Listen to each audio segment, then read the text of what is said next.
94591941312 okay. Normally, your brain would perceive that as 9 separate bits of information. But they learned that if they chunk them into fewer items, but larger items, the brain will receive and retain them. So we're going to take those 12 digits and chunk them into 3 numbers, 3 4-digit numbers. Okay, ready? So the first 4 digits was 9459. 9459. And you see the pattern there? 9, 4 plus 5 is 9. Okay, or not. Anyway, so if you could make an association or a pattern when you're chunking your numbers. Okay, the middle 4 numbers. 1941. 1941. Anybody, is that worth remembering? Yeah, we have a lot of association with that. What happened in 1941? December 7th, Pearl Harbor, correct. And then the last 4 digits. 3123. 3123. Again, beginning and ending with 3, and so it's 3 counting to 3. 1, 2, 3. Okay, what were the first 4 digits? 9459. The middle 4? 1941. And the last 4? 3123. You just remember 12 numbers, but your brain perceived it as 3 numbers. Isn't that interesting? You know, it's the same amount of numbers, but if you chunk them, your brain says, it's only 3 numbers, I could do that. But if it sees more than 7, it just kind of shuts down, saying, nope, too much, over my limit. But that's interesting things they're learning about the brain.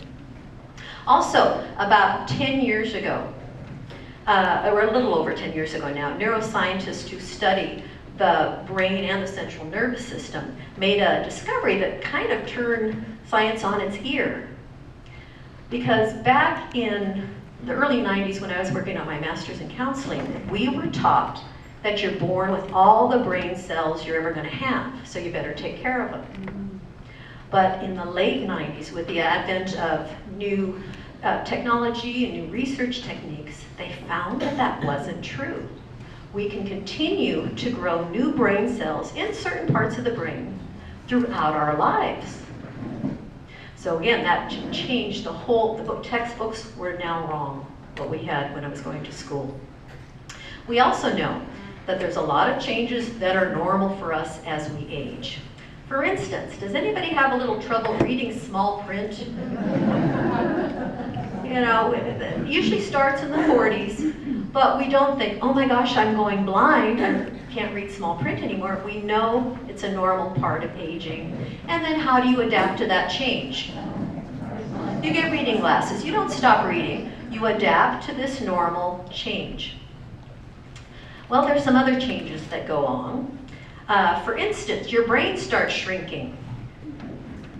Guess when your brain starts shrinking? Any of my students remember? 29. Fortunately, it's really slow. You don't notice a change in brain function till the 40s. And that's when you notice, hey, things are a little slower, I'm not remembering names and such.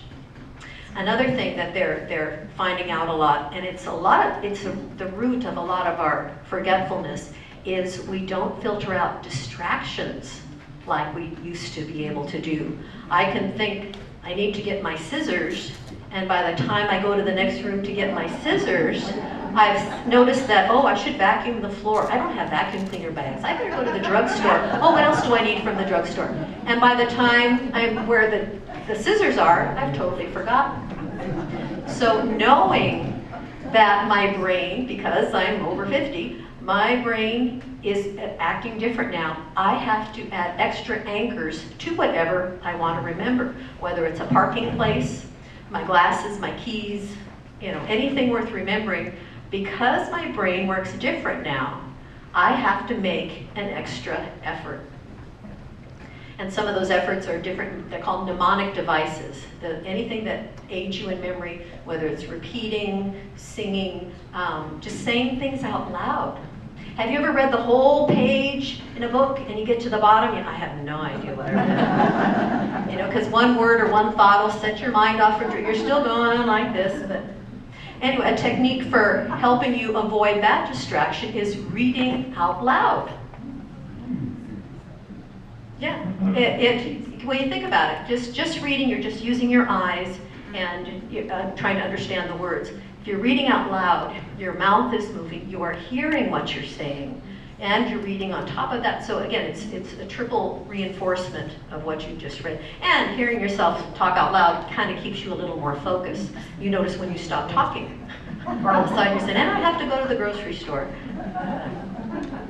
Another thing that happens to everybody, even on the most remote South Seas island, once they hit 40s or 50s and they see someone they haven't seen for a while, they're gonna go, oh, I know it.